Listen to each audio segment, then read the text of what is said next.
Morning Crossfire on 99.3 Nigeria Info. We are the nation's number one talk station, 99.3 Nigeria Info. How are you, Lagos? How are you, Nigeria? How are you? Wherever you are listening to 99.3 Nigeria Info from, we bid you welcome. It's the Morning Crossfire, the last lap of the Morning Crossfire, reaching you live from Victoria Island here in Lagos, Nigeria. You can listen to Nigeria Info via our website, www.nigeriainfo.fm. www.nigeriainfo.fm. On our website, you can stream us live there. You can also watch this show right here, right now, live on YouTube. Just search for Nigeria Info 99.3. You can watch us live on Facebook as well. Search for Nigeria Info 99.3. Like our Facebook page and subscribe to our YouTube channel. It's amazing what technology can bring to you. You could actually see our audio-visual studio as we are right now on YouTube and Facebook. You can follow this conversation on Twitter as well at Nigeria Info FM. And please go to our Instagram page and like our page. Of course, absolutely great conversations there for you to engage. Feel free to go there at Nigeria Info FM. I'm Sheriff Quadry, and this is the Crossfire. Let me say that this particular edition of the Crossfire is trying to look at. Sometimes you think that some things don't affect you, right? Sometimes you think that these things have no business with you, but the truth is, it does. Actually, it does. So when your state government is borrowing money, when you look at government chairman, I don't know if they do, borrowing money. When the federal government is borrowing money, it will come and haunt you. Let me use the word. Because you have to pay back one way or the other. So, Economic News Report has revealed that the incessant rise of Nigeria's debt profile is gradually, steadily becoming a serious concern for all Nigerians. Now, this is owing to the fact that economic research findings indicates that the country's debt stock increased by 3.11% from $68.74 billion recorded in the first quarter of 2019 to $70.85 billion. That's about 25.70 trillion naira at the end of June 2019. Now, this has therefore been a major source of concern for various organizations. In fact, well-meaning Nigerians. It is nonetheless, let me put it this way, very important to note that economic findings have pinpointed to the fact that the country's debt profile, the gbese that we have, has massively grown by 214.90% over the past 6 years. 214% in the monies we're owing other people. Local, domestic and foreign.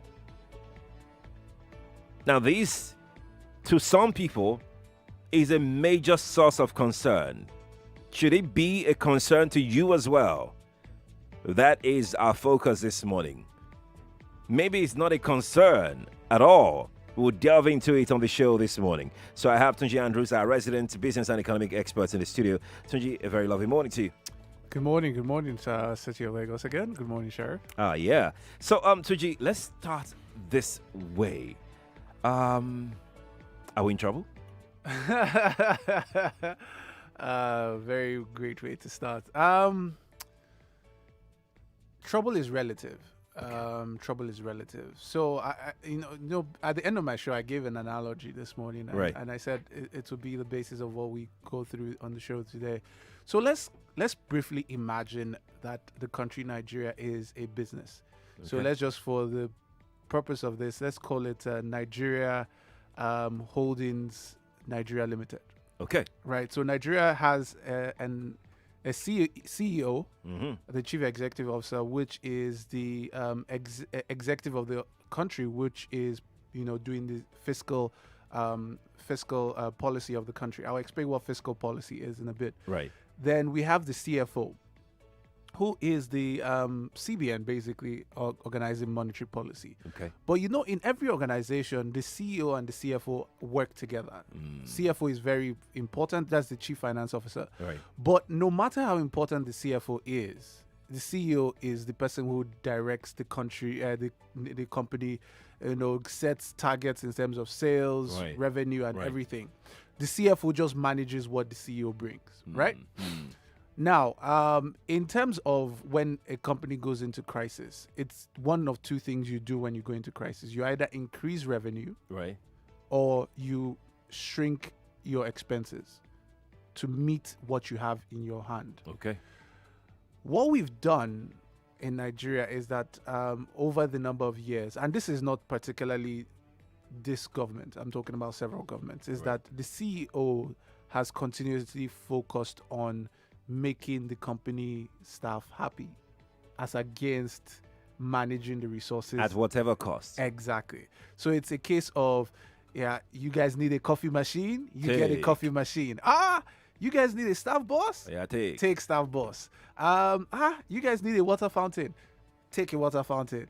And at many points in that time, the CEO has had to borrow because he's not focused on revenue. Yeah. He's not focused on putting his eye on how big we are as a company. Right. Even though we have many redundant areas, he's been focused on keeping the staff happy. So right now, whenever they come to him and say there's no money, he says, okay, let's go and borrow. Let's go and borrow. Ask that bank, call the account officer, tell him to borrow us more money. So right now we've come to the point where we have borrowed significantly far higher than our revenue. By our worth as a country, Right. we are still in a very good position. If we were managing, if the CEO was doing what he should have done. Oh, there's a caveat. So if we're doing the right thing, Yes. we should be in good standing. We should when it be in comes- good standing. But we're not doing the right thing. We're not. So that means we're in trouble. Tunji, the analogy since morning now. Since morning now, it means that we are. Yes, by where we are right now, I needed to point that out so that it's clear to people that it's not just a situation of doom and gloom. Yeah. It's a case of we got ourselves here. Why do they keep borrowing us money? I mean, it's so you hold on. you have explained something very critical. You Yes, said that yes. with what we have sitting idle Yeah, around us, we have great potential, of course. a lot of potential. Yeah. Could this be the reason why they keep borrowing us money? Okay, so first of all, yes, it is one of the reasons. It's probably the major reason why they borrow us. But you see, the people that borrow us this money, their job is borrowing people money. That's their number one job. So they are looking for where to borrow. Now, even sometimes when they see that you can't pay back, they also look at the possible assets you have in your country. And they think to themselves, we could just take over that bridge, or we could take over this, we could take over that, or we could take over their foreign assets in some place. So no worries, give them the money. We know they might not be able to pay back, but give them the money. Anyhow. So my thought to that is, because it's scary. I'm very grateful to you, Tunji, for breaking it down this way so that we can all understand, because this gibberish that they always say, nobody really understands. At least now people can understand. So tell me, are we borrowing money? Because I understand something. I don't know if it's wrong. We have some good lenders and bad lenders. Some people give you at some rate, some people give you at lower rate. There are different terms for borrowing and everything. Are we borrowing from the right people? Because I have this argument concerning when you borrow from China, it's different from when you borrow from France or when you borrow from EU. Are we borrowing from the right people? To be honest with you, none of them is a good borrower. And I'm saying this without fear. Everybody's out to make money, or they are out to protect their interests. Right. So the Chinese will borrow to you at 1% above LIBOR. Now, LIBOR is the London Interbank Offer Rate. It's just a rate basically in the UK. And that means China will borrow to you at maybe 2.5% or something like that. Okay. Small. And they'll give you a 7-year moratorium. A moratorium is you don't pay interest in this time. So 7 years, don't just keep calm. Okay. But the Chinese are That the sounds most very good, though. Yes, they are the most ruthless in terms of collecting back. Yeah, but they're giving you time. They're giving you time to put yourselves together and exactly pay back. I think that's so the Chinese will come and take over your assets. They are not, if they don't even joke. Like the other part of the divide, like the European countries, America, they will come in. They want political influence. right. China is not concerned with political influence, at least for now. Yeah. They are about the assets, so they come in and they take over assets. So there are countries where major assets within the country, even in Asia, major assets within the country belong to China. Right. So and the other side of the divide, where IMF, World Bank, they're about reforms. They're about what is structurally wrong in your economy. So that's why you see that if you go to collect money from a place like maybe the IMF, for instance, right, as we've just done, you start hearing things like, "Oh, we've removed subsidy." Yeah. You Do know, this. I mean, we've there are done conditions attached to that loan. and they're very strict conditions. You start hearing things like, "Oh, we're trying to check the power sector. Yeah. We're doing an audit," because they give you strict, and people avoid them. Right. Because they are list of. It's almost like they're interfering in your local policy It's not even, direction. It's not as if they are. They are demanding and telling you, you must do this, you must do that, you must. So people, especially African countries that do not like scrutiny, tend to avoid them. does that have anything to do with their interest in getting back their money, or is just strictly policy direction they're interested So in? it's about their interest. Now you can say their interest is in the interest of the globe, of the larger world. Yeah. But somebody controls that interest. Exactly. At the end of the day, so somebody is controlling the interest of your country via them. So it's if you like that interest, that you either pander to it or not. But the fear I have, and this is the huge fear, if we have, so for in the first quarter of the year, right, the amount of money we made in terms of revenue compared to debt service, we paid 99% of all the money we made in the first quarter as debt. No, as that's the money we made in the first quarter of the year. We paid it out again. Exactly. To service our debts. Exactly. To pay off our gbese. Exactly. Just now, part of the gbese, not exactly. everything. No. Now, note, it doesn't mean that that's all the money we had. We had in savings, but for the money we made in that first quarter, compared to the debt service we were paying in that first quarter, it was 99%. What does this mean, Tunji? It means that if there's any extended shock, like, so if you remember the coronavirus when it came, the government was very bullish, shut down. After a while, it kind of realized that, there's nothing. Open. I read it. So if there's an extended shock like that, for whatever reason, right, we will default. So, and you pay your... slow down now. What does it mean to go into default? Yeah. That means that you were supposed to pay your debt as a country on a particular day. Yeah. Or you were supposed to service it on a particular day. Yeah. And you failed to pay that service.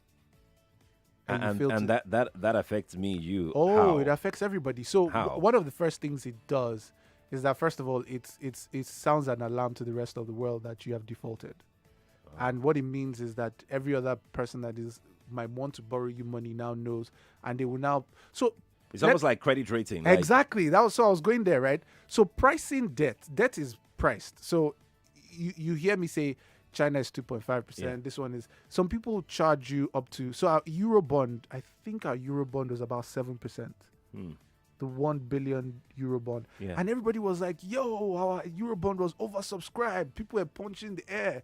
Hey, Nigeria, that this is proof that Nigeria is a viable market. I'm like, at 7% in the international market, CBM gives at 9% here.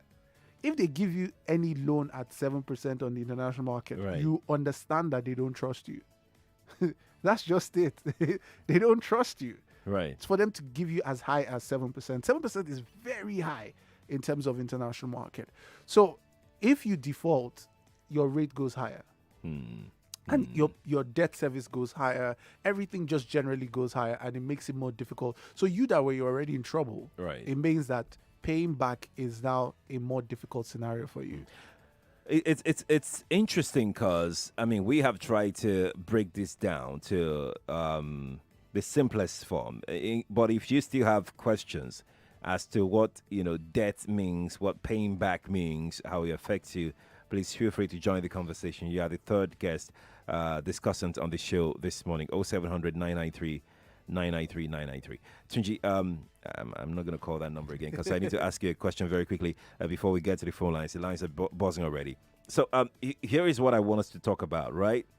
How does borrowing money affect the pepper seller, the gari seller? I'm not talking about borrowing money by their landlord, though. I'm talking about federal government borrowing money. How does it affect ordinary people? Okay, so ordinarily, we do not have enough money to do all the things we want to do. So it makes sense to borrow. But with the conditions that come with borrowing, for instance, so conditions like some of the borrowers will tell you devalue your currency. It's one of, in fact, they will say that. Of course. Devalue your currency. I do remember. I just don't even want to go into some details, but it's happened to us a few times. Let's go now. Let's just go. Okay, so if you're old enough to remember the 80s, right. There was a point in the 80s where there was something where a lot of people called galloping inflation in Nigeria, where you go to the market, you buy a tin of milk for this amount, then you go back the next 2 days, you find out it's increased. Yeah, at that point, we were asked to devalue our currency a few times because we went to the IMF for a loan. Whoa.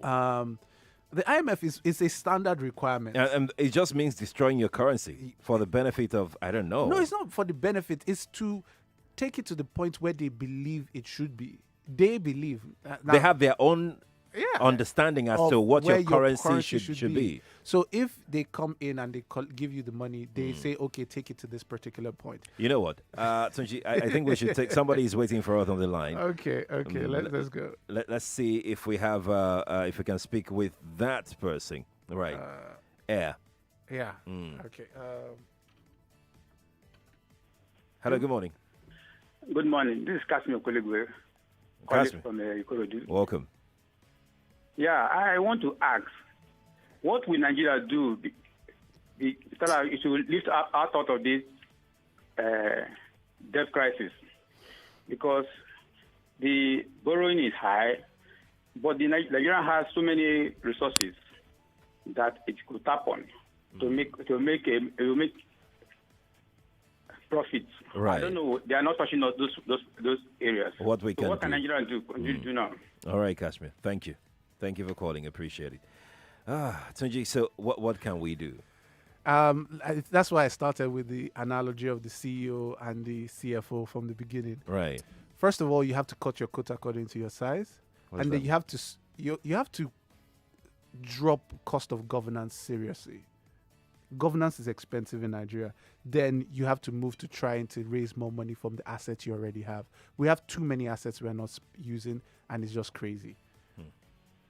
Good morning. Hello. Hey, Tunji. Good morning. Good morning. It's been a while, Tunji. You just ran and... No. You now ran. Oh, my God. Let's see who are here. Hello, good morning. My name is Davidson. Good morning, Davidson. I'm calling from Ikeja. All right, go ahead, Davidson. Okay. Tunji, good morning. Good morning. Good morning, Sheriff. Good morning to you. Yeah. Tunji, I like your analysis. You're always on point. But Thank you. I have a little challenge with when you were making your introductory analogy. Yeah. You talked about it's either you increase your expenditure when you are in a crisis. Mm-hmm. Either you increase your revenue, or you reduce your or expenditure. you shrink your expenses. Yeah. And then you now said it's like made an analogy of, okay, you guys need this. All right, I'll give you this. You go and borrow and use it to make them happy, instead of making them to have patience a little bit or enjoy a little bit. Yeah. You understand? Yeah. That analogy is correct, but I don't think it's relevant in the Nigerian case. Okay. It is not. Okay. They are not making you What happy. what do you think is relevant? He says The government is present not making him happy. promised diversification when they Okay. were coming into Okay. power. All right. To diversify in order to increase revenue. Yeah. So the borrowing they are borrowing, the money they are borrowing, they are not using it to the benefit of infrastructural development, which will in turn create internal production, local production. We are a consuming economy. Yeah. Everybody knows that. So what we need to do is to produce more. So we are not producing. The government is borrowing, and we are not seeing where the money is going to. They are not using it to make us happy. They are not using it to give us what we need. So that is the only hole I pick in what you have. Everything you're saying is on point. But I pick a hole in that. They are not using it to make the people happy. They are using it to make themselves happy. A few of them, just a few of them in government. Alrighty. Because I don't see the infrastructure, I don't see the roads, I don't see the security. If you fix power alone, Nigerians are so industrious that we don't need government. If you fix only power. Okay. All right. Thank you. Thank you so much. We need to take other calls. All right. Thank you. Hello, good morning. Hello, good morning, Tunji. Good morning, Sherry. Good morning. First of all, an accusation. Why did you take Tunji's show to a very odd time for most of us? Do you No. Do you know that? No, it's okay. No, this is a very the business and economy is a very, very it's as important as politics, as political discussion. So totally, I guess totally, yeah. we should work around that. It's just an observation. All right. Then secondly, Tunji, I couldn't, or maybe I don't know. A lot of economists of today in Nigeria, I mean, the analysts couldn't have broken it down better than you've done. So, in fact, I have my wife close to me here, and she said, no, this is the best she has had. So, thank you very much for Thank you. Thank you very much. Thank you very much. Thank you very much. Thank you too for calling. I appreciate it. You too. So, Tunji, we need to go on a break right now. Okay. We can't take any calls for now. We'll still take calls. Yeah. Before we go on that break, Tunji, we're trying to explain how it affects the market women before we go on that break quickly. It's about policies. It's about cost of governance, and it's about living within your economy.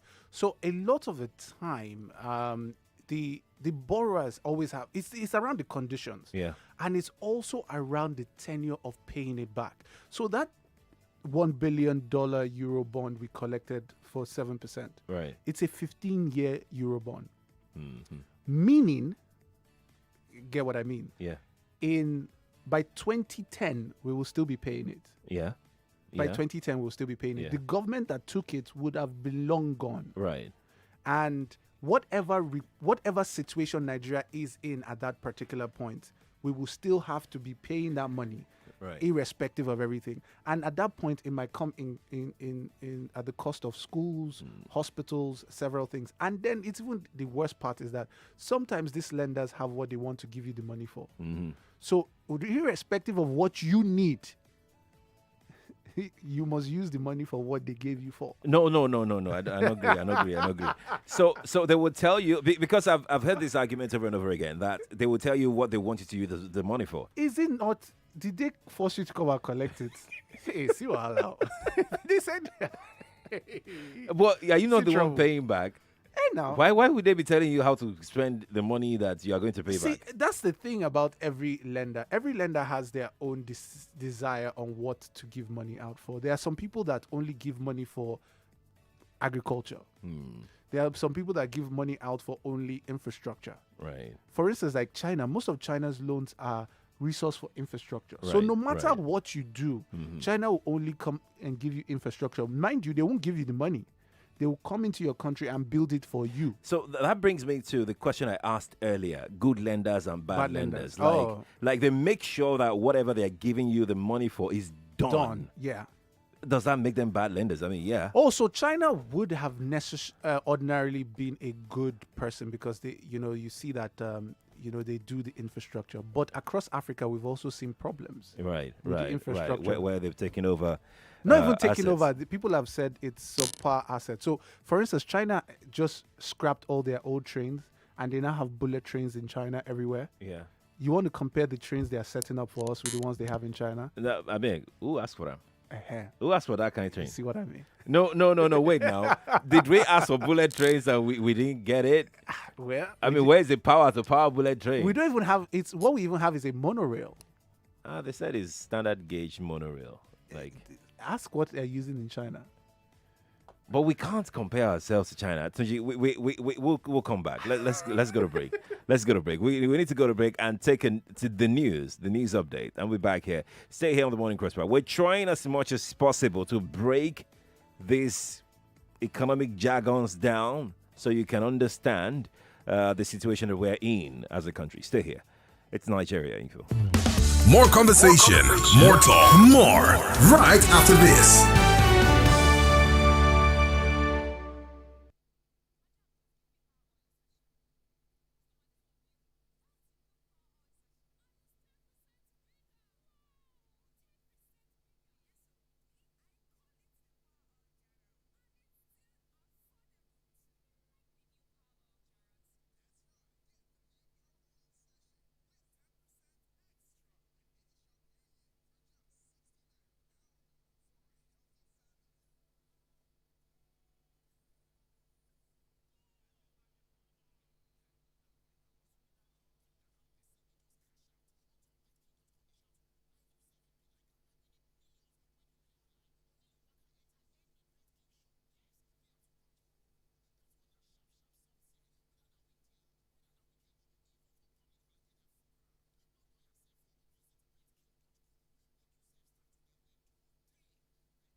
.3 Nigeria Info, your number one station for talk. Let's talk. It's 8 o'clock.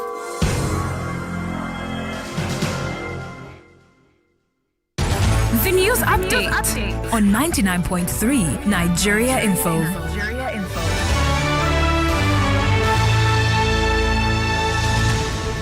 It's time for challenges for Edo State Governor Godwin Obaseki. A federal high court sitting in Port Harcourt has restrained him from participating in PDP's governorship primary. That primary takes place today. Obaseki switched parties from the APC on Friday and was hoping to be PDP's candidate as a sixth re-election. His former primaries took place, that's APC's primary, took place on Monday, and Osage Ezeyamu emerged as the APC's governorship candidate. But a faction of the APC led by Victor Giadom wants that result of the election to be cancelled. Giadom considers himself to be the acting national chairman of the party and says the primary which produced Ezeyamu is illegal. Away from politics, Lagos emergency officials are searching for a teenager who disappeared after Monday's rains. 17-year-old Aishat is believed to have been swept away by floods at Surulere. And finally, Saudi Arabia has banned international visitors from making the Islamic pilgrimage or Hajj this year. This is part of the kingdom's bid to control coronavirus. Only a very limited number of people currently living in Saudi Arabia may take part. An estimated 2 million people would otherwise have visited Mecca and Medina this year for the annual gathering. You can follow us on Twitter at Nigeria Info FM for more. You can also follow us on Instagram at Nigeria Info FM Lagos. On Facebook, we're there at Nigeria Info 99.3. I'm Sheriff Quadry. It's back to the crossfire here on 99.3 Nigeria Info. Breaking news and stimulating talk. All levels Section 227 of the Constitution has prohibited the setting up of informed analysis on issues that affects you. We need to start building institutions. Keeping you informed all day long. Your number one station for talk. 99.3 Nigeria Info. Let's talk. Radio like you've never known. What's up, Lagos? What's up, Lagos? Radio for everyday people. This is Samuel Moses from Lekki. My name is Jimmy from Orita in Ikorodu. Jimmy from Abidjan. This is Moses coming from Ikeja. The feel of Lagos, from the mainland to the island. Your first paycheck, yeah. What did you do with it? I gave it to my mother, yeah. My first paycheck was 150 naira. What's up, Lagos? Hi, my name is Collins Deke. Join me every weekday from 9 to 12 on What's Up Lagos? Yes, you heard me right. It's good radio for beautiful people. 99.3 Nigeria Info. I love your program, Collins. Collins, you are doing good. It's What's Up Lagos, baby. Get set. We can no longer continue like this. Government said we should be indoor. They should also allow the food sellers and others to sell for us. They will die of hunger before the coronavirus. Please, the federal government should please come to the aid of the common man. Perspectives, a news and current affairs program which attempts to find a common narrative or maybe several plots tying Nigeria's major cities. This government,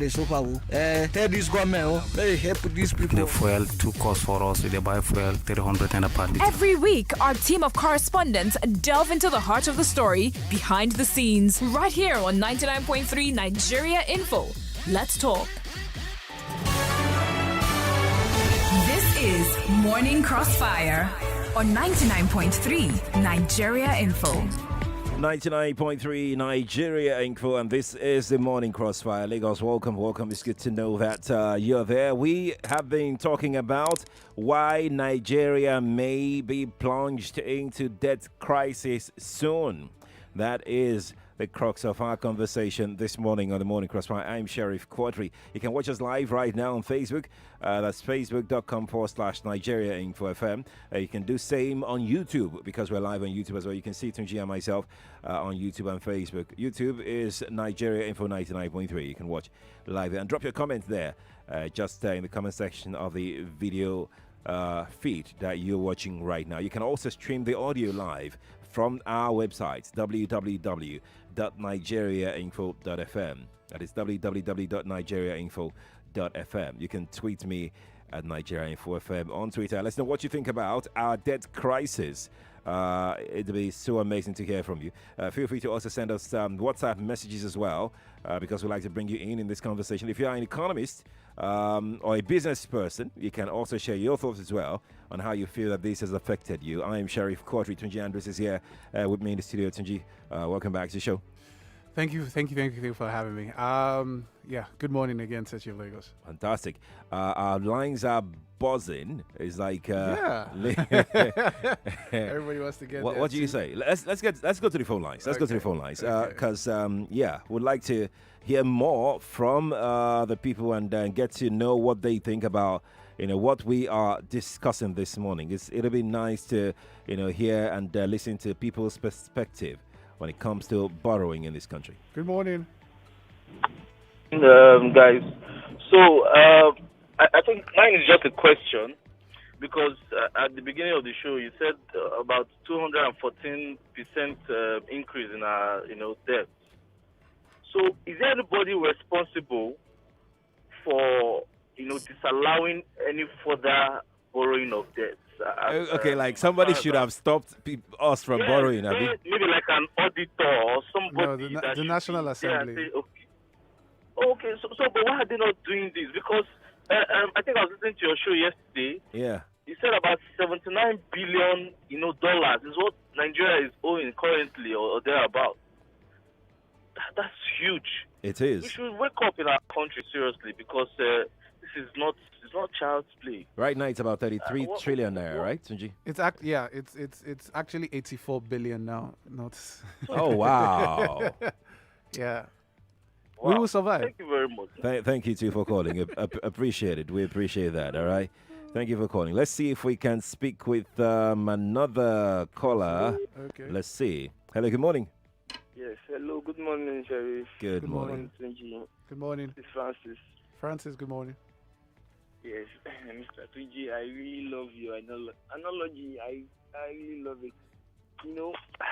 I've been thinking this thing sometimes that I don't really need the government. I just graduated some years ago, and this your analogy just clearly shows that this government doesn't have, not this government as in government before and the government now, they don't have plans. They don't have plans for Nigeria, because I don't see why we just keep borrowing and borrowing and borrowing, and those monies are not.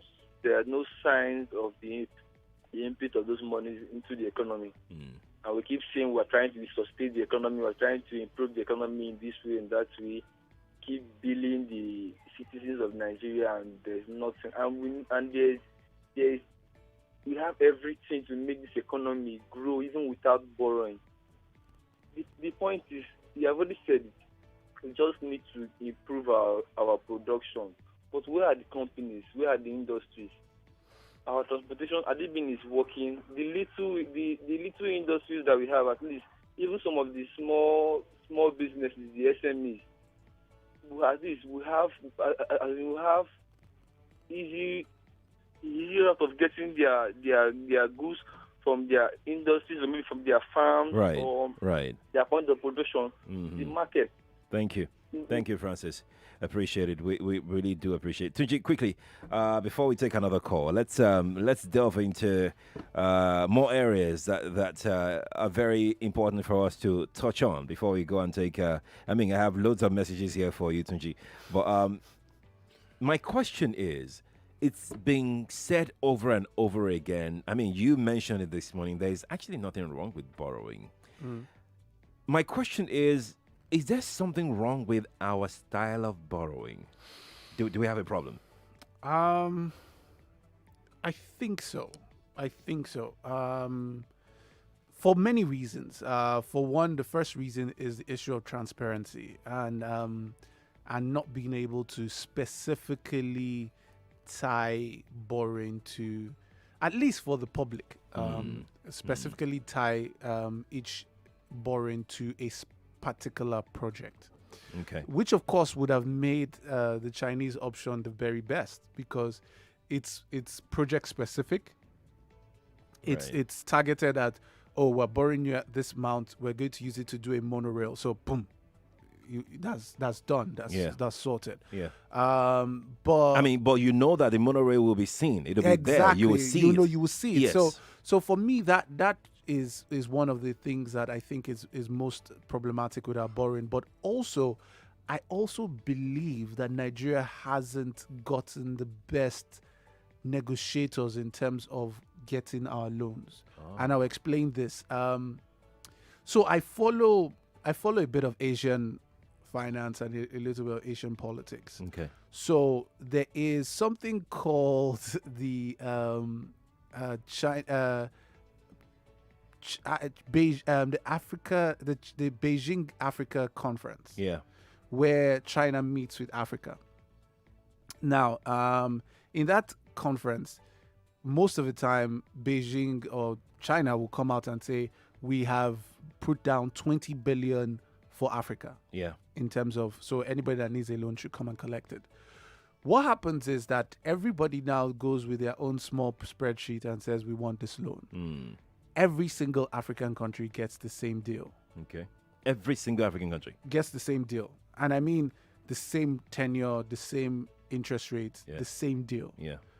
What upsets me is that Nigeria, for being who Nigeria is, we should get a better deal compared to, say, maybe a Ghana, for instance. Or a Sierra Leone. Yeah. But this is what happens with us across the globe. We get deals that are not favorable to us on the long term. So, for instance, that Eurobond, where we got it for 7%, and everybody was, I believe we should have gotten it for less. Okay. I believe we should have gotten it for less. We should have people who can sell the product, which is Nigeria. Nigeria is the product. Yeah. We should have people who can sell the product in such a way that we can get the most favorable deals on the table.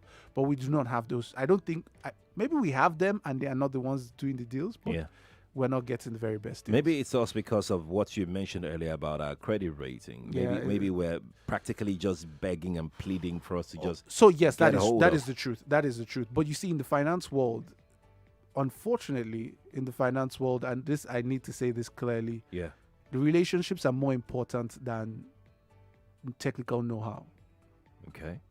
That's why you find out that somebody like Okonjo-Iweala is a valuable asset to Nigeria, because she is head and shoulders with some of the world leaders we have today. Right. She probably Right. she went to school with some. She did, Right. she was on boards with others, and you need people like that negotiating your deals, because what happens in the finance world is most of the time is I and Sheriff sit down to a cup of coffee. I'm trying to say it in the very best way. Yeah. There Yeah. are other beverages they use, and we discuss the terms. Yeah. Before we now go to the public. Oh. The finance world is about relationships. So, for instance, if I want an IMF loan, for instance, what should happen is that our finance minister should have sorted the deal with the backdoor guys at IMF. Yeah. Then they now table the request. If I'm getting what you're saying very correctly, and I want Lagos to try and decipher what Tunji is trying to say. So we need people, Yeah. who have can global pedigree. Exactly. Yeah. Do we have such people? That's where I'm going. So we have In them government right now. I wouldn't know. I honestly I can't say I know. Because, for instance, the debt forgiveness we got from the Paris Club, Yeah. that was not a thing that you get by just speaking English. I mean, yeah. It's not a speaking English matter. You have to have somebody who will speak for you on the other side.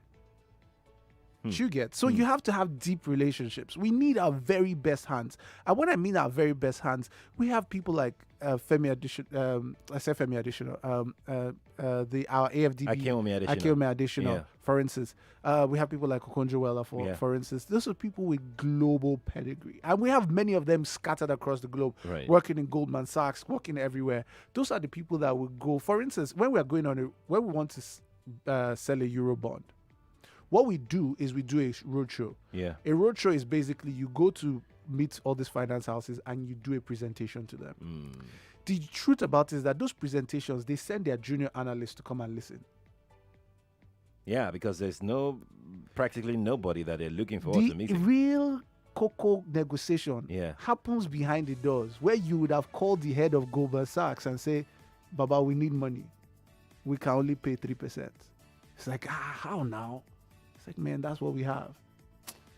I will only give you guys 500. You say, no, we'll call the other guys. So just keep that 500 million for us. That's how you do the deals behind the doors before it now comes out. So we don't have the real deal brokers. I don't think we do. Because if we Oftentimes, did, we would right? be having better deals. For instance, that monorail, we got it at the same deal Cameroon got it. This is no disrespect to Cameroon, but I'm saying Nigeria, by all means and standards, should get a better deal. But we got the exact same deal. So that is, because of time, Tuji, that is on the federal level. Let's calm down, because a lot of people actually don't know that states do borrow as well. Yeah. That's generations of states. They will continue to pay this money. That state owned is even a lot worse, because some of the states are now insolvent. Some of them can't even pay the debt. Some of them can't pay. That's why a lot of people didn't understand when they were saying things like government was bailing out states. People didn't get it. Right. It was really down to those issues, because the federal government guarantees the state to go and collect the loan. Yeah. So the federal government can't see the loan go bad. So the federal government has to step in when they have a cash crunch. Yeah. So you now find out that sometimes the CBN and the federal government would take the money from source. So before they give them FAC allocations, they would have taken the money and sent it to the company, the creditors, whoever the creditor is. So the states are in serious debt. Now I want to focus. I want to focus a little bit on Lagos. Lagos is the most indebted state in Nigeria. Yeah, by far. Tunji, my question to you is, I don't think people are aware that Lagos is indebted. I don't think that a lot of Lagosians know actually that Lagos is indebted.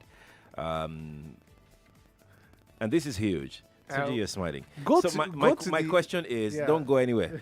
My question, Tunji, is this, right? Yeah. Can we see what the loans collected in Lagos are being used for? Look around you. Can we say that the amount of money that Lagos is owing right now is commensurate with what we can see. It's almost like Lagos is a replica of Nigeria. Like some callers have said earlier, we keep borrowing, and the same roads and the same infrastructure projects are being reawarded and reawarded from one generation to another, and you can't see the end of these contracts being reawarded over and over again. And some people are paying for these monies. Lagos is in a very good state because Lagos has massive revenue, and that helps. But yes, Lagos is by far the largest in terms of IGR, and Lagos is also by far the largest in terms of debt in Nigeria. Yeah. So some people say Lagos is sustainable; they can pay off the debt. But I have also seen similar scenarios in Nigeria where in Lagos, and the stories fly around. You hear stories like, there's a project, it looks like money is finishing, we need to go and get more money to complete the project. It just feels like we are focusing on the things that we shouldn't focus on. So for instance, while I'm in love and it's a beauty, the Oshodi massive bus park, right, the bus terminal, right, I'm thinking we needed some other things. So that bus terminal was expensive. It didn't come cheap, and but we did it either ways. You see some infrastructure and Lagos can be very elaborate when doing these infrastructure projects. Right. What do you mean elaborate? So look at the Lekki Ikoyi bridge, for instance. Yeah. We could have just created a bridge. We could have just made a bridge. Lagos is center of excellence. We have to put that thing there and the lighting and everything. I get it. Don't you see Nollywood? I mean, yeah. I know. Lekki Ikoyi link bridge is the Lekki Ikoyi bridge is, for instance, the place we take everybody that comes out from. But we have to do things like that. I it's part of. Sheriff, I'm not arguing now. Okay. I am saying that for the need that we have in Lagos. For instance, Lagos doesn't have potable water. Oh, yeah, that. Yes, Lagos does. There are some general hospitals in Lagos which do not have running water. True. So there are things we need. While, of course, the bridge is beautiful. Yeah. I love the beautiful bridge. Mm-hmm. We need water. So I think the general context is Lagosians should also look at the fact that in the near future, I hope our revenue will continue to grow. I hope our revenue will continue to expand. But if anything happens to our revenue, we would be in the crisis situation that Nigeria is right in terms of debt. But Lagos still has a lot of headroom because of the kind of revenue. I mean, I agree with you that yes, we make the most money in Lagos. Yes, I agree with that. But does that excuse this fact that Lagos is 1 trillion naira in debt? 1 trillion naira in BC. And that is about 20% of the entire monies that 36 states in Nigeria are owing. 20%. I see that as alarming and scary. So, I mean, compared to what you can see, I mean, Lekki Ikoyi link bridge is one. Of course. Compared to what you mentioned water. Compared to everything that we're supposed to see the reflection of what these monies are being borrowed to do. For, yeah. So I think, again, it's around these deals issues. I think Lagos is well placed not to be borrowing money. Lagos should be attracting massive investment because of the place, the situation where it is a seaport. The location state, and everything. The location, the vibrancy. Lagos State's GDP is larger than all countries in West Africa outside Nigeria. Right.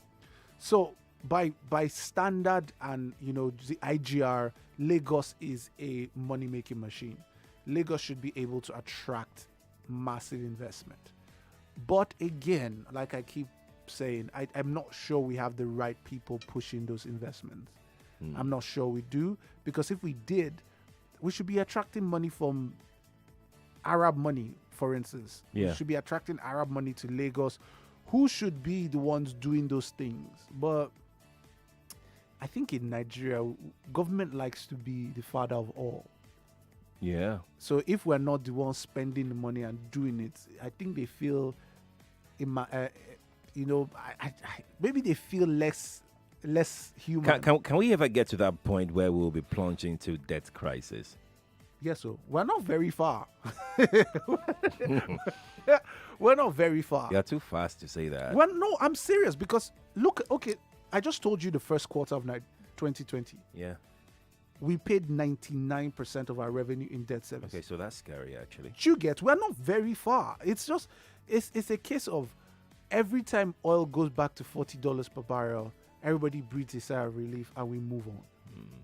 If anything happens, for instance, if any technology comes tomorrow and oil is made irrelevant, I believe you, 6 months max, we're in crisis. So, you know, the reason why I asked this question, because basically right now, from your analysis, we're living in borrowed time if we continue this way, because we're living from hand to mouth. Exactly.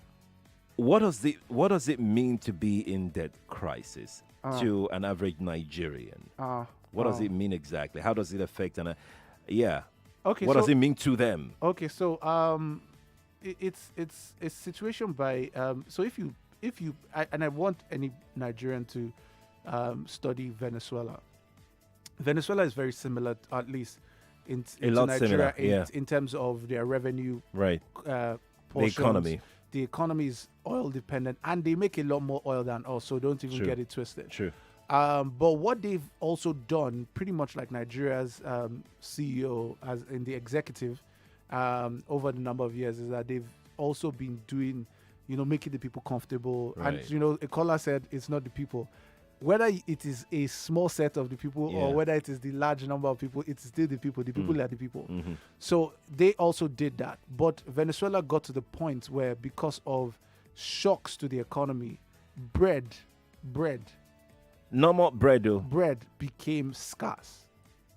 They were rationing bread in the country because it got really bad. It got really bad, and it can get so for us too if we don't, because our economy is seriously in a bad structure.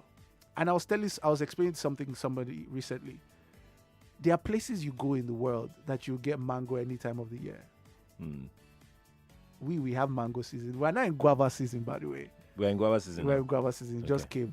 There are parts of the world that they don't produce guava, but it's year round. There. But so we are such in a way that just a shock, and we're just one shock away from major disaster. But God has been kind to us. And that's why everybody that prays, keep praying for Nigeria. Remember when we were talking on the Money Business and Economy show during the lockdown? Yeah. And I was saying we should pray about the IMF loan, that it comes through. Yeah. And we got it. Yeah. The biggest IMF bailout in the COVID era. Yeah. God is just a Nigerian. 2G. Let's go on a break, Lagos. We're back to take more of your calls on your thoughts. Your messages are coming in. I can see them. We'll take them right after this short timeout. Stay locked. Stay tuned to your favorite dial. 99.3 Nigeria Info. Let's talk.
99.3 Nigeria Info. Your number one station for talk. Let's talk. Let's talk.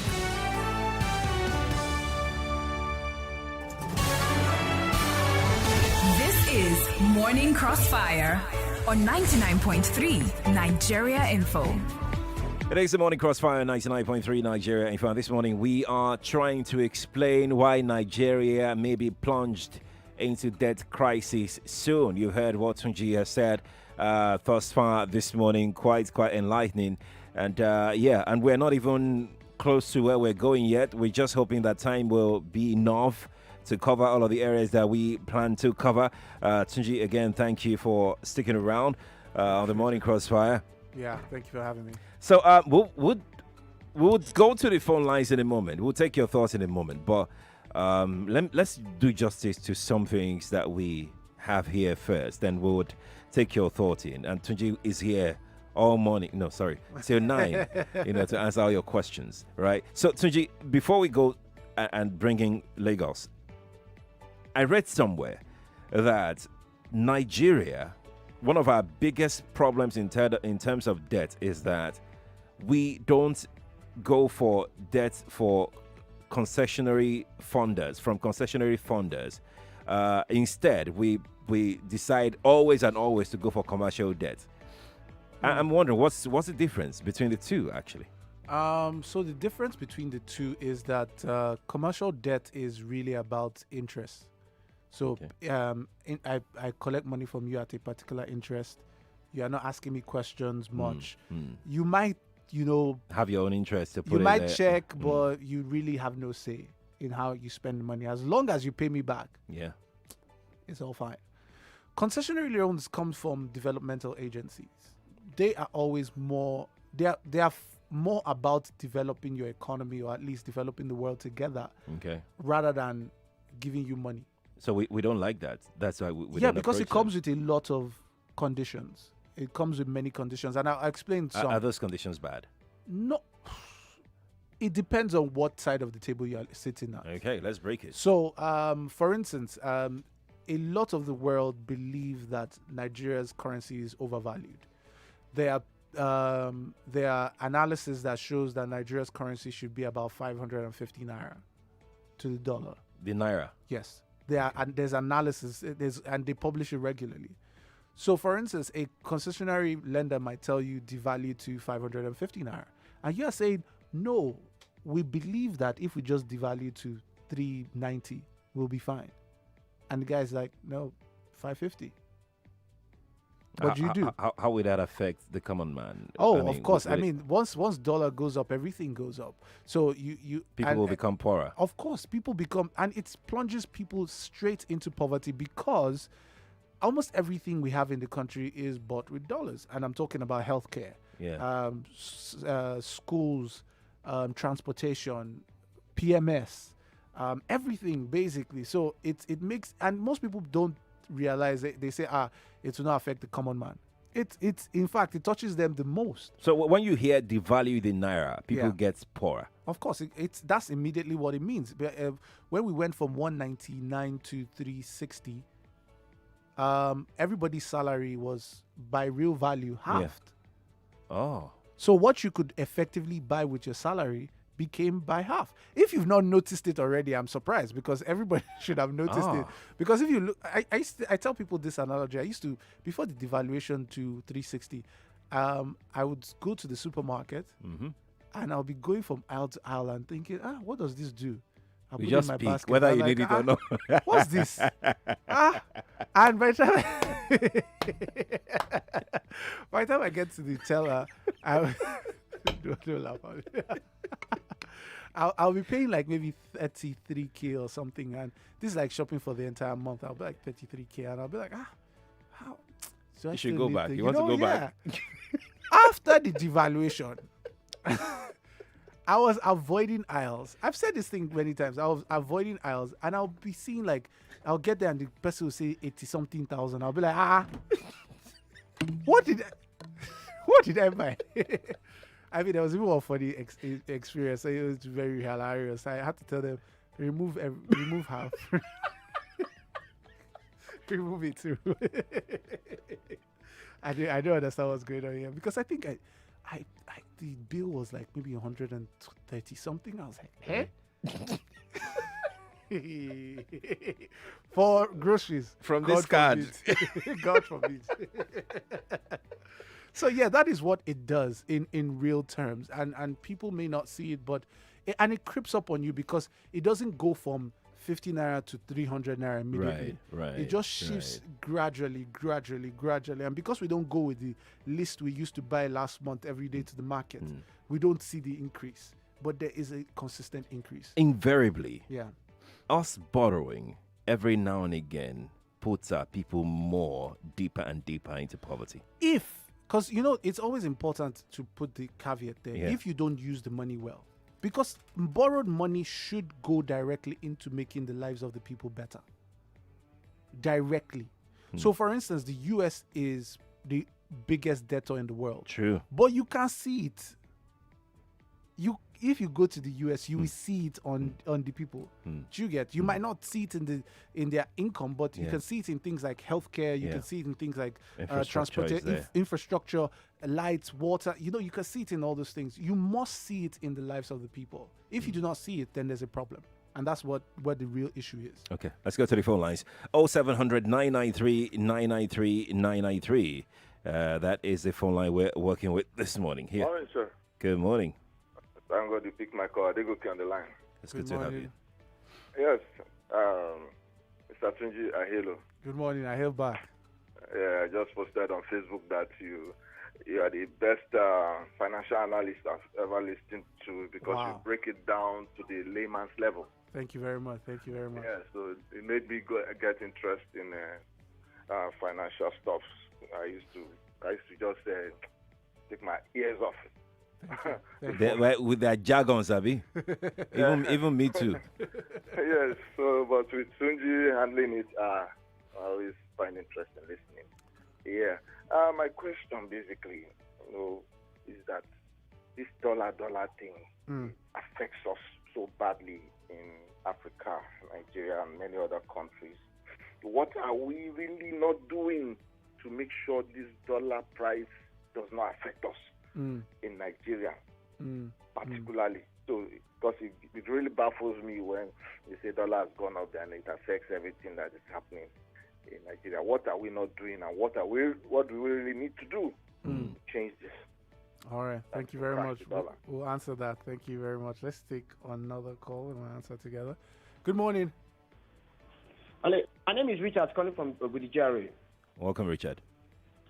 Okay, please, I want to just speak with, ask Mr. Tunji, in spite of the recklessness of our government in terms of loan and debt, amounting debt, what is your advice for the common man doing business in Nigeria, at least as we prepare for this, because it's something that I think must happen. So what's your candid advice for the common man doing business? All right. Thank you. We'll answer that. Okay. Thank you. Thank you for calling. Appreciate it. Let's take this one. Good morning. Good morning. Good morning. I'm calling you from Ibejuleki. What's your name? My name is Austin. Welcome, Austin. Yeah, I'm calling you from my farm. Okay. I got to my farm this morning. I found out that cattle has destroyed my farmland. Oh. I don't know who to talk to. I said I should just talk to you. Okay. This is not right. But if you can send a message later, there are things that you could have done prior to. Who should I talk to? Who should I talk to, please? So what I'm going to say is this, right? Okay. Please send us a message. I would like personally to talk to you to hear, your story. Please send a message to our WhatsApp line. Do you have our WhatsApp line? No. Please do. Let me tell you. Let me give you the WhatsApp line. Can you type it down? Just a moment. Yes, because I would personally love to look into this. Our newsroom as well will be interested in this as well. Are you ready? Yeah. Okay. 0809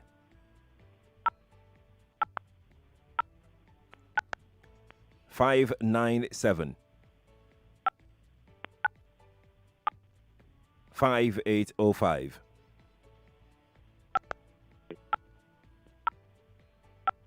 Yes, please send a message. What's your name again? Please? Oh, okay. We just cut him. Oh, okay. Please just send a message to that number if you're listening, and we'll reach out to you. Good morning. It's an interesting development that we'd like to look into. Hello, good morning to you. Yeah, hello, good morning. Good morning. Please, is there a way we can actually bring back the morning business and economy show back? It's never left. It never left. So No, the 15 minutes is not enough. It's not enough, Abi. But we always always have opportunities like this to do more. So Just if you have series of eye openers in our debt borrowings, and even the DMO is not actually doing enough for us. Because anytime the dollar increases, more Nigerians go into poverty. That's not their job. Thank you so much. Thank you very much for the call. And by the way, Money, Business and Economy show is now 6:45 to 7. Yes. Where you get the crux, big major headlines in the business world. Hello, good morning to you. Sheriff and good morning. Good morning. Hello, can you hear me? Yes, we can hear you. You know the problem. Tunji is trying to be very diplomatic in his analysis. Oh yeah, you break the table. Don't worry, just break it. Break the table. You know the problem here. He sees Nigeria as it stands now. Even prior to Jonathan was just like the one used to say that that we are doomed. That who the gods want to kill, they first of all make map. Hello. Yes, we can hear you. You know. Okay, let me tell you. I want to have discussion. See the thing here. You can see when Mr. President was away, Mr. Sibajo went to Nigeria.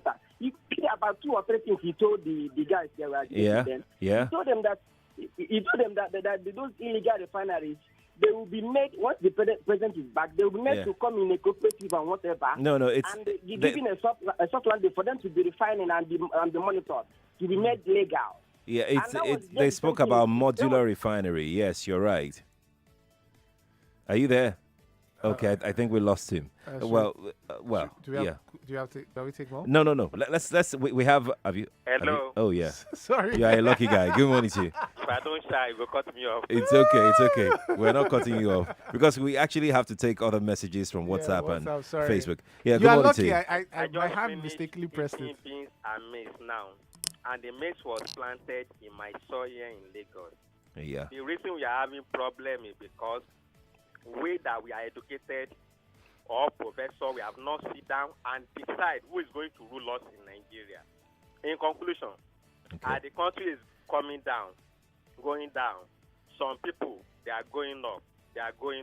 Country is coming down. People are going up. Country is coming down. Politicians, they are going up. And we are worshiping them. Good morning. Good morning to you too. Let's take a message from Facebook. We're streaming live on Facebook, by the way. Nathaniel Israel on Facebook says, if Nigerian borrowing from the inception of our democracy till now is invested in infrastructure, she could have been another London in Africa, but the government borrowed to share amongst themselves. That's what Nathaniel is saying. I agree with the first part. I don't know about the second part. Okay. I agree that if we had used the money properly, would be a first world country by now. But I don't know whether they shared it or not. I just know that the money shall went somewhere. I don't know where it went to. Okay. Mahmoud Mohammed Sagir Biodun on Facebook says, I believe that balanced analysis should accommodate what borrowing are used for and their possible value addition to bottom lines match expected inflows from projects in all analysis. Did you get that? Yeah, I think he's trying to say that. But you see, Kabir, problem is there is no transparency on what the debt is used for. Yeah. Now, if you don't even tell us what the debt is used for and we see it, we're not all blind now. We all go out every single day and we look for infrastructure. If there was infrastructure being built at neck break speed, we would all see it. But if we all saw it, we wouldn't have conversations like this because it would be translating into more revenue. It's always the problem. Yeah. Let's go to WhatsApp and take some messages. This person says, honestly, Mr. Tunji is spot on our governance. Cost is too high until we cut it down. Now, if we borrow from China in 2011 at $1 for 134 naira, and in 2020 is increased to 380 naira on the same amount we borrowed, don't you think that it will tell on the economy and also the citizen? What is the way out? Olawale is asking that question. I'm going to rush and take another message from WhatsApp very quickly. This person is saying that we are not just productive in this country. We need to holistically restructure. You didn't put your name there, but thank you for your message. Let's see who we have here. Okay. Bioye from Suleri says, fantastic analogy. I'm just understanding it today. Thank you, Tunji. Can a country or state go bankrupt? Yes, many have. That's what you meant by insolvent. Yes, many have. In Nigeria today, we have states that have gone into bankruptcy. There are states in Nigeria now, if FAC allocation stops, is over. Is over. Like final whistle. I think you should check State of States by budget. They did an analysis of states that shouldn't be that are insolvent, that are not viable basically. So I mean, the information is out there. It's so that we are not the ones.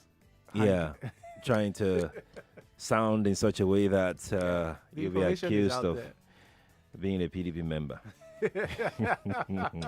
Don't we get that all the time? Yeah. Let's go to Twitter and take some tweets in before we get back to the phone lines. David the First on Twitter says the most important thing is that the people we borrow money from get so rich that they don't come back for their money. Let's keep praying for those we're collecting loans from, that their cup will not run dry. They will always come back for their money. They are businessmen, my brother. They are not charity givers. No, they are businessmen. If they forgot, they won't have money today. You know. Joy Forever on Twitter says Lagos is wasting everything on servicing personal purses. Look at Rail from Marina Orile Badagry. Yeah, that one. It has been on It has been on for close to 20 years. All our roads are not of international standard. Everything boils down to wrong representatives, and people are laid back after a loaf of bread. Let's take this tweet from Glory Ahead. Glory Ahead says, this government is borrowing more money because they knew their government are not want to pay back. If this borrowing continues, Nigeria will become slaves to China. Pilo on Twitter says, it's affecting the general public and masses because the money is not being used for what it's meant for, which are infrastructure, healthcare, power, but rather to pay salaries and sustain bogus lifestyle for politicians. It's 8:46, Tunji. Let's get to the phone lines and take one call. Then we come back and go to the federal government's levels. I mean, we've talked about Lagos. Then we'll go to the FG level to delve even deeper. Hello, good morning to you. Hello, Quadry. How are you? I'm doing okay.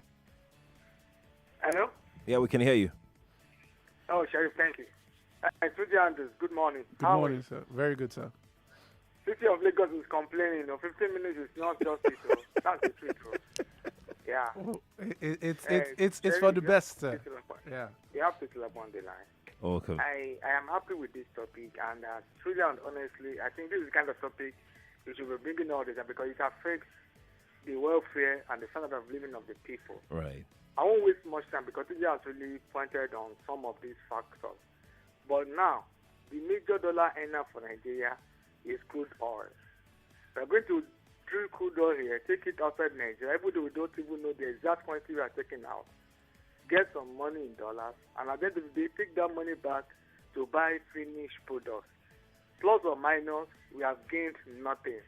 We have only labored in vain because that dollar we made ordinarily should have remained in Nigeria if at all we possess or refine our crude oil here in this country. Right. By so doing, we would have created enough jobs.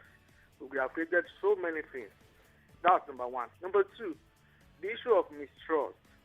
I want to specifically go to 2017. Did you remember Sukuk bond, 100 billion naira? Yeah. Sukuk bond, 100 billion naira was taken. And at the end of the day, foolishly, Nigerian government had to share that money into 6 geopolitical zones. You understand? At that point in time, how much would it have cost us to do the Ibadan Express or Second Niger Bridge or Lokoja Cardinal Road or Lokoja Abuja Road? If you have concentrated that money on that, just Lagos Ibadan or whichever, you would have completed that job by now. 16 billion. And then where is that money now? What is the level of the job completed on that job on that road? Then we keep rolling over contracts that ordinarily should have cost how much? When the metal body jobs up before 2013, it was less than 150 billion. How much was 150 billion to naira then and dollar? And today, how much is it going to cost?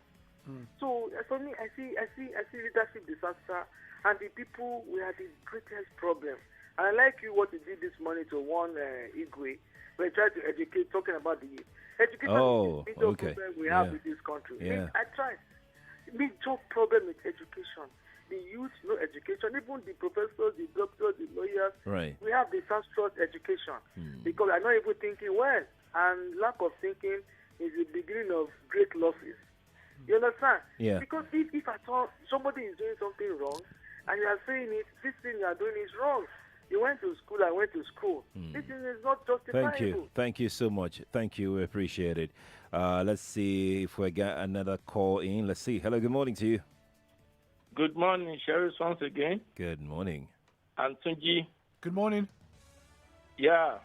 After listening to you, Tunji, I just want to ask you, is it not possible that I know in Nigeria we spend a lot of energy to get budget passed? Yeah. Is it not possible to put in our law, I don't know what financial name you will call it, that before they get another budget passed, they must have defended the one that they spent the last time previously. How they spend the money, what are the projects they use it for? Then again, the same thing with all this loan. If you stakeholders can put it in our constitution that when you get a loan, at least for the sake of prosperity, when you get a loan, you have feasibility study. That is, there must be a particular thing you want to use that loan for, like all this infrastructure we are talking about. Right. So before you can go for another loan, we must see that you have done what you said you would do with the last one, with the first loan you took, so that we will not just be piling up problems for children, our children unborn. Hello? Thank you so much. I mean, you've made that. a I totally very agree. valuable and point. You know, the thing is, I have said this. I even went as far as saying, I think we should color code our debt. Yeah. You know? Yeah. So, Sheriff came into government and Sheriff borrowed 3 naira. We'll code it. Purple. Purple, yes. And we'll put beside it what Sheriff said he was going to use the 3 naira for. Yeah. How much of that thing has been done. And then how much is left to pay. So when we are paying it, we know, see Sheriff that left 7 years ago, we're still paying his money. We're still paying his money. I agree with you totally. Good morning to you. Yeah, morning, Sheriff. How are you? I'm doing okay. Okay, this is Ben calling from Mekotso. Welcome. Please, I like your program and also I like Tunji. Tunji, morning, my brother. Good morning, sir. Good morning. See, Sheriff asked a question which I want you to answer. You never answered that question. Okay. Do we have global figure in this country? I didn't answer that question. Okay, people that in this government. Yeah. I said I don't. I said I honestly don't know. I want to believe that they do. I honestly want to believe they do, but it's the taste of the soup is in the eating, Abi. Yeah. If the soup is not sweet, then you kind of feel that maybe the chef is not very fantastic. Okay. Abi? So should I help you? So if we have, wait, now don't laugh. If we have people with global pedigree, yes, and we're getting this kind of deals, that means the person doesn't know what he or she is doing. Yes. A simple. Lorocon.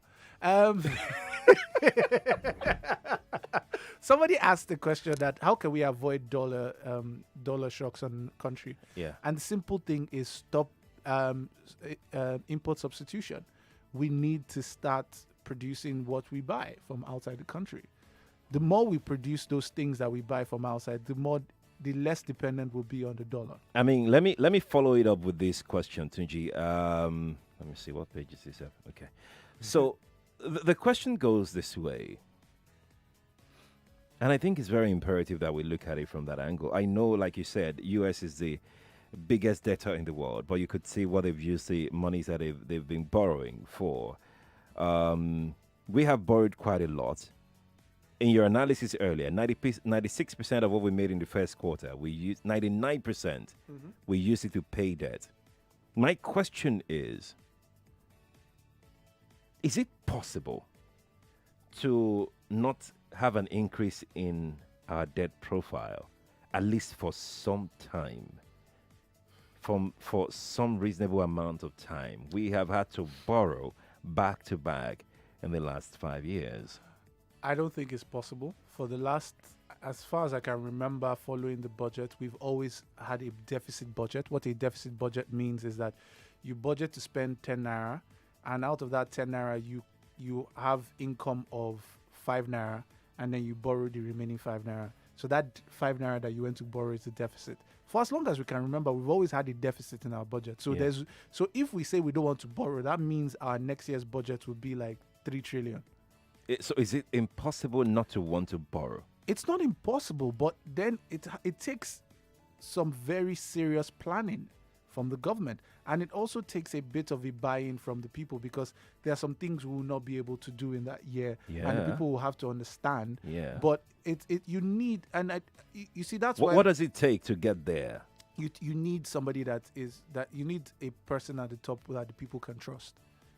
That, we're not going to borrow this year. We're not going to borrow for the next 4 years or the next 5 years. And we're going to just try to manage what we have. We will try to increase our own revenue internally. But if we can't, what we have is what we will spend. It will be difficult. It will be difficult, but we will get through it. We definitely will get through it. And I'm very, very sure we will get through it. If we continue in this path, We've talked about it like twice or 3 times, but I think we actually need a reminder. If we continue in this path, are we likely to get into a debt crisis? Of course. But we're still servicing our debts now. We paid the first quarter. So here's the thing, right? Servicing your debt is good. But what is happening is that every year our debt service increases. Our revenue is not increasing. Our revenue is not, because oil prices are dropping. The amount of oil we're even selling is not as much as before. Yeah. So our revenue is dropping. So it's like expense is increasing inside this, a reducing income. Let's wrap off with your first analogy of the CEO and the CFO. What would you advise this to? In order to steer this company to a profitable CFO, future. that's the monetary policy, is doing far more than it should even be doing right now. If you listen sometimes on the Money, Business and Economy, we say the CBN shouldn't be doing this, the CBN shouldn't be doing this. It's because the fiscal side, the CEO is not doing anything. In terms of fiscal management. Okay. And fiscal management is about looking at your economy and saying, this is too expensive. We can't afford this. Remove this. Oh, we should be making more money from this side. We need to make more money from that side. So that is where the CEO is where we need leadership from the CEO right now. We need to make more money. We need to make more money, and we need to reduce our expenditure. I'm sorry, I said we want to wrap off, but I don't, because what you said now, I wanted to ask: have we had a CEO with strong direction in the past? I mean, let's track it back to 1999 till now. Of all of our CEOs, one that seemed to have some sort of directioning was former President Olusegun Obasanjo. I thought so too. He seemed to know where he was going. Do you understand? His ideas were privatization, debt relief, import substitution. He seemed to and have he, and he made a lot of effort exactly with what you talked that. about, the relationship thing, the backdoor negotiation thing. He's probably one of the best at doing it. I mean, he has global pedigree. He's one of the greatest African leaders ever. So it's a scenario where he seemed to know where we wanted to go. And we were consistent with it. So if you remember that time, we were always having NLC strike because they increased fuel price. Yeah. Every year we'll come back and fight it again. He was persistent. He never backed down. We were fighting it every year. It kind of felt like, many of us did not understand what he was doing. Yeah. But he was persistent in that direction. And that is what we need, because a lot of the time, the people will not understand where you are taking them to. I mean, even in the Bible, we saw that when the children of Israel were going to Canaan, they were saying, take us back. At least in Egypt, we had leeks and fish. So it's a case where we need to have strong leadership. Lee Kuan Yew was one leader that the people at some point didn't get it. Tunji, okay. Once they started seeing it. Bye-bye. We have to go now. Tunji will not stop. But we're out of time. Yeah, they're calling me already that we should play the ad. So we're going to play the ad right now. Okay, I've heard you. Tunji, thank you so much for coming on the Morning Crossfire. Thank you very much for having me. I'm Sheriff Quadry. We're back tomorrow. Stay here. 99.3 Nigeria Info. Let's talk.